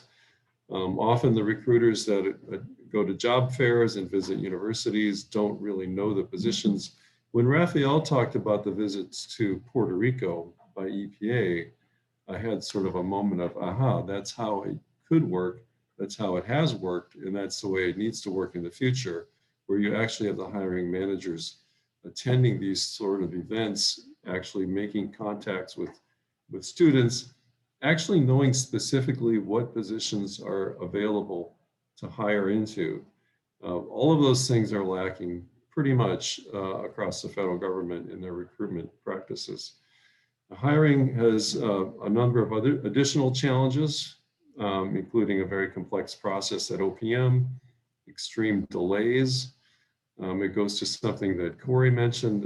It's similar to asking people to work for free. If you're asking them to sit on the sidelines for 6 or 9 months and not get paid because the hiring process takes that long, then you're going to lose people that have loans to repay or don't have the means to simply live without having a permanent position for several months. Finally, fostering retention and belonging. This was a conversation that we also had at This was something that also came up during the conversation, during the panel discussion. It was our sense that most agencies could do much better on this, including EPA. There's very, very poor onboarding system. Most people think of onboarding as an orientation session, and then perhaps, maybe if you're lucky, you'll meet your supervisor the first couple days. Perhaps if you're lucky, you'll get invited to some staff meetings and be given some reading materials. That's not a onboarding system. So we talked a lot with a lot of folks that have been, that have experience with agencies that actually have a 1 day, 1 week, 1 month, 1 year program for onboarding so that people learn the skills necessary to succeed, learn the culture of the agency.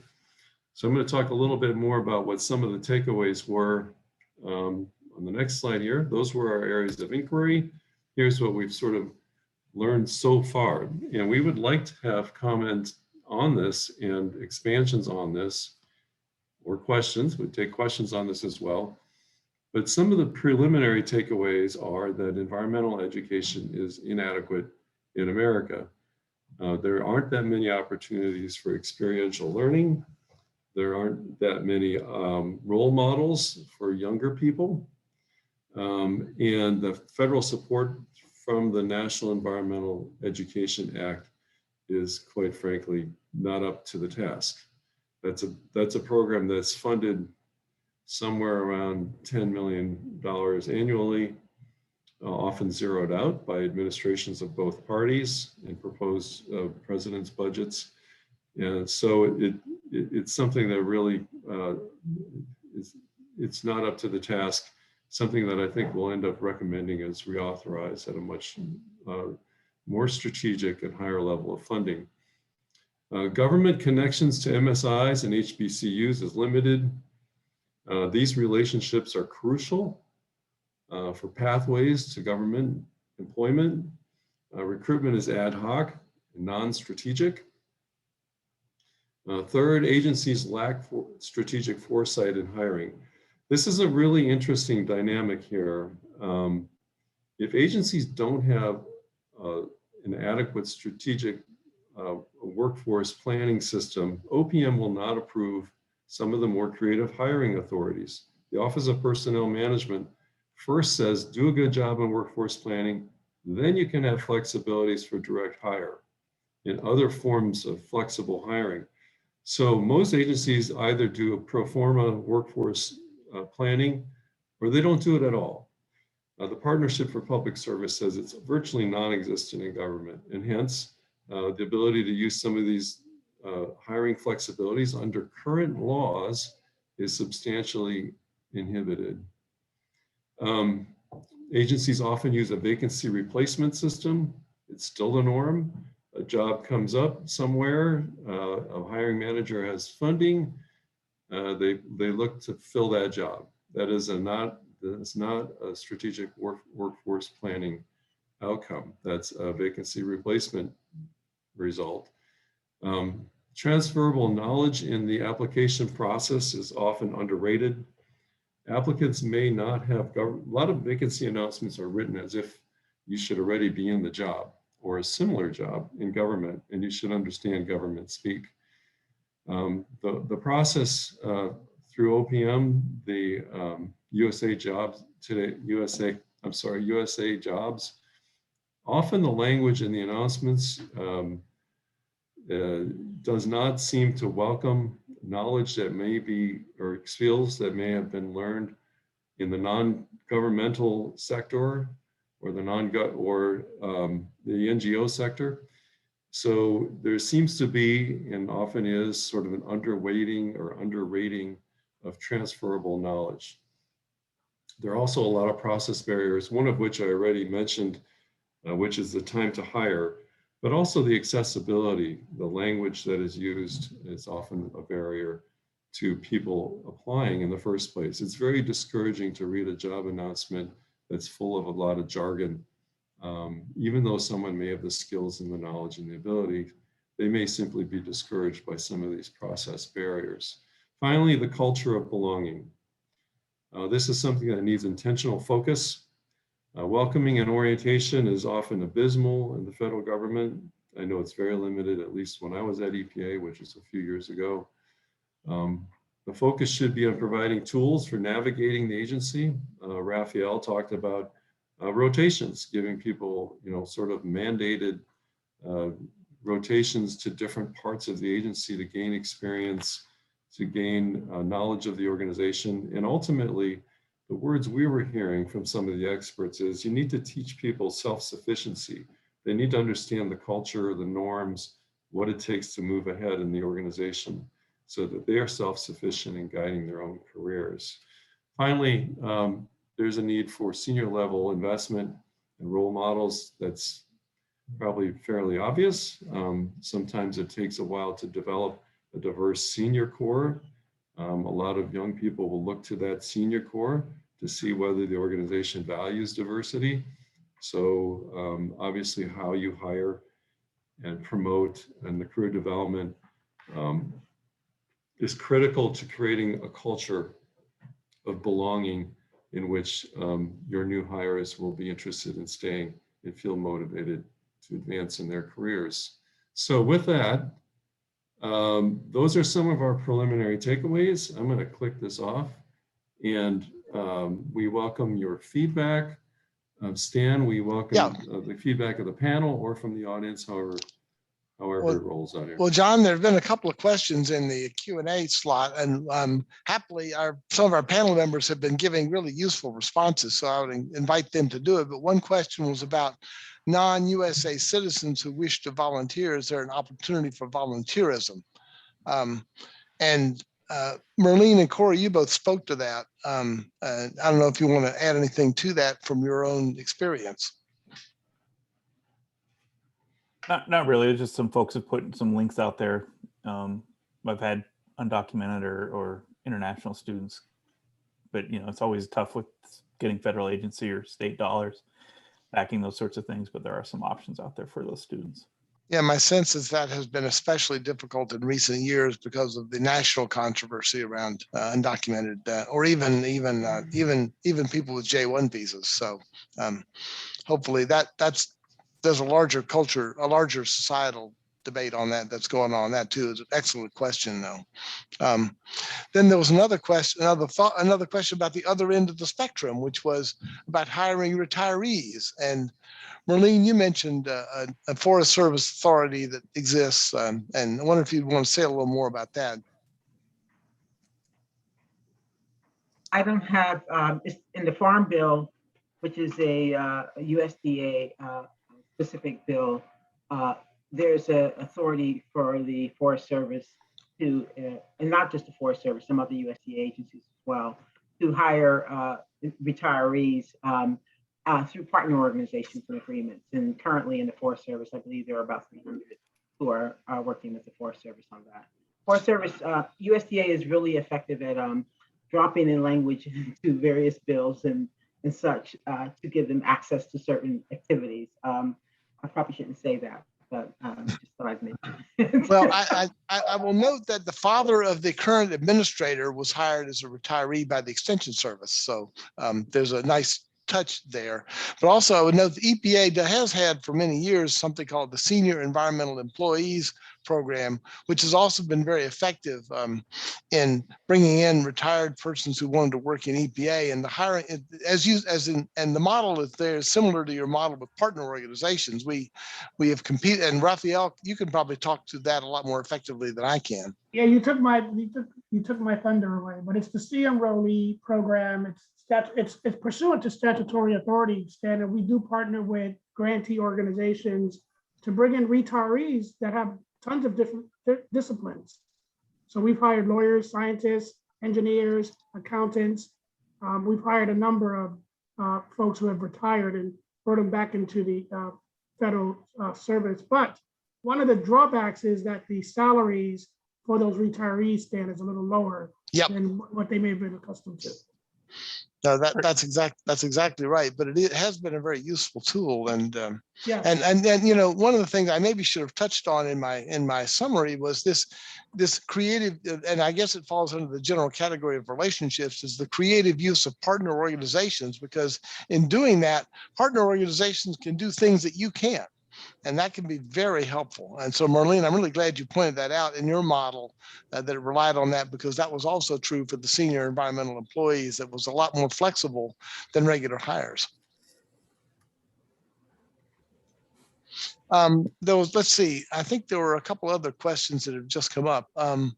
There's a question about environmental education and national curriculum. Do you see that one, Stan? And Yes, one I do. about salary inequities. And Mhm. I can take a stab at both of those, or you could No, go ahead. Go ahead. ship them out to others. Okay. On the national curriculum one, that's, I would say, the idea here, and I don't know if everybody can see the questions that come in, maybe not, but the question is, if environmental education is important, why not have compulsory curriculum? And I would say a couple of reasons. One is there's a huge debate already over just teaching civics. Civics in classes has become a huge issue in Congress, and it became polarized very quickly and ideological. And, you know, some people think it's, you know, we're training people to be, I guess, good socialists or something and teaching them civics. So that got controversial. And so, and also the states states really control education in this country and develop curriculum. So the thought that we're having, and I've talked to a number of people about the National Environmental Education, I'm sorry, the NEEA, National Environmental Education Act. The thought that we have is, let's start at least by giving the states some funding and create an incentive for them to develop environmental education programming in their states. 20 or 22 states do have some kind of environmental literacy plan, but those could use funding. Plus, you know, that leaves another 30 if you count territories, plus other states that don't have anything. So the idea is, let's start by incentivizing through federal funding the development of state environmental literacy plans and curriculum. And there's a lot of material out there. It's not like we don't know what to teach. It's just getting it built into the state requirements. So that's addressing that question. The other one is there continues to be inequities in salary across race in the midst of diversity efforts. How have you addressed inequities in salary? That one is a little bit confusing to me, but I'll take a stab at it. In the federal government, you get paid by the grade that you achieve. Most people come in at what, 5.7 Raphael in professional ranks. If you have a graduate degree, you can come in at a GS 9 or maybe even 11. And so my guess is that in our demographics that we're not bringing in diverse candidates at some of those higher entry level positions. And that might be, I don't know what that's attributed to. It might be that we're not reaching out to graduate schools, or we have something skewed in our recruitment and hiring process. I would say though, you know, all GS9s are paid the same. So it's a matter of getting people qualified for that higher level, and that might address what I think is being asked about it in this question. And if anybody wants to add to that, feel free. John, two quick things. One is you'll recall that we have an Office of Environmental Education at EPA, and they have tons of materials that are geared towards elementary, middle school, and high school students. I don't think it's a national curriculum, but they certainly do have some educational materials That's right. that they make available to school systems that want them, so that they can introduce basic environmental concepts to their either elementary, middle school, or high school curriculum. On the second question, yeah, I thought that was an interesting question, because if you just base it by degrees, you're correct. A bachelor's, you come in as a 5.7, master's or JD, it's a 9, and then if you pass the bar, it's an 11. So those salaries should be sort of set in stone. There is some discretion though, when you hire somebody, whether you offer them the sort of the entry level of the grade or the top level, the step 10, and that can be a $10,000 difference. And so I think that the author may have been alluding to the fact that sometimes people who appear to have the same knowledge, skills, ability, and experience are offered different salaries, even though they appear to be sort of equal in their career and development. Okay, thank you. My comment is related to that, which is, I give advice to universities about how to hire in biology in particular. And I call it a diversity tax, but mostly it's just based on region. So like, yeah, we're going to send, if you're going to be the only Latinx person in a department and you're going to live in Ames, Iowa, well, then don't be cheap on the startup package, because you're going to be competing against other places that might be more attractive and the little things like that. So that step grade thing that Raphael talked about would be a way to kind of deal with that reality, because if you are the only woman or only minoritized population or person with disability in an area department, you're going to do a lot more service work. There's a lot of research showing that in your institution, because be it students or other colleagues, you're going to be called upon to represent in some of these situations that may not be in your job description. And so those kinds of things will wear somebody out if they're not being acknowledged in their performance evaluation and in their hiring. And there's some nuances on that too, even within hires in a given grade, that if you have a really effective hiring official, they can try to work the system as much as they can on behalf of the individual to try to convince the human resource office, and Raphael knows this better than I do, but to convince your human resource officer that a particular candidate really is worth maybe bringing in at a couple of steps higher than they might otherwise do.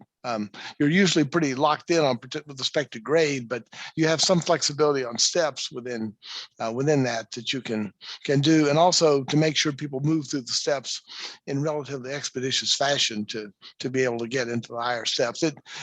Federal hiring is probably, fixing the federal hiring system is probably beyond the scope of this project, but you'll find universal agreement that it doesn't work. You'll find less agreement on what should replace it. Just a quick response. When I was hired by the Forest Service, they offered me a grade step 1. I came back to them and I said, ridiculous. And I got the job at a grade step 10. So that's the kind of flexibility that they had. And they can do that, and they can do what they want to do. That's my point. And that's hugely true in academia. I mean, if a department wants to hire a physiologist, they hire a physiologist. They want to hire and they get all, wishy-washy when they talk, well, we're going to do a targeted hire for women or minoritized, or, that's an academic hole in your department if you don't have some of this representation. And so and obviously they have a little more flexibility in some of these opportunity type hiring models than the federal government. But I just think you have to be creative and intentional. If you're going to replace that 6% you lost in the last 4 years, you have a wonderful opportunity to change the demographics of the EPA pretty rapidly. I have we have only 2 minutes left, but just raise a topic that's of a lot of interest to me. I mean, John and I both teach in a school of public affairs, and frequently I'll have our public policy or public administration students say, I want to work in the environmental field. Do I need to be a scientist? And I say, well, no, because you need all kinds of different people. And also I'll have people from the environmental science program in classes, and they'll say, what do I need to know about policy or social science or democracy? So just any final thoughts on how important is that distinction, and what are some ways of overcoming it? Just a few thoughts on that. Yeah, I'll give you 30 seconds on it. So we as attorneys say that we advise our clients on legal and policy matters. So policy is a big issue at EPA, and a big part of the careers. So the management analyst, the program analyst, the economist that we hire, public affairs, all of those folks, form that big body of work that we look at. We used to have an office standing, I forgot, it was called OPPE, like the Office of Policy and Planning and Evaluation. Their whole job. Yeah, Dan and I were both alumni of that office. Yeah, right. So you will know that there is a big component of the agency that does policy and planning. Yeah, absolutely. Yeah.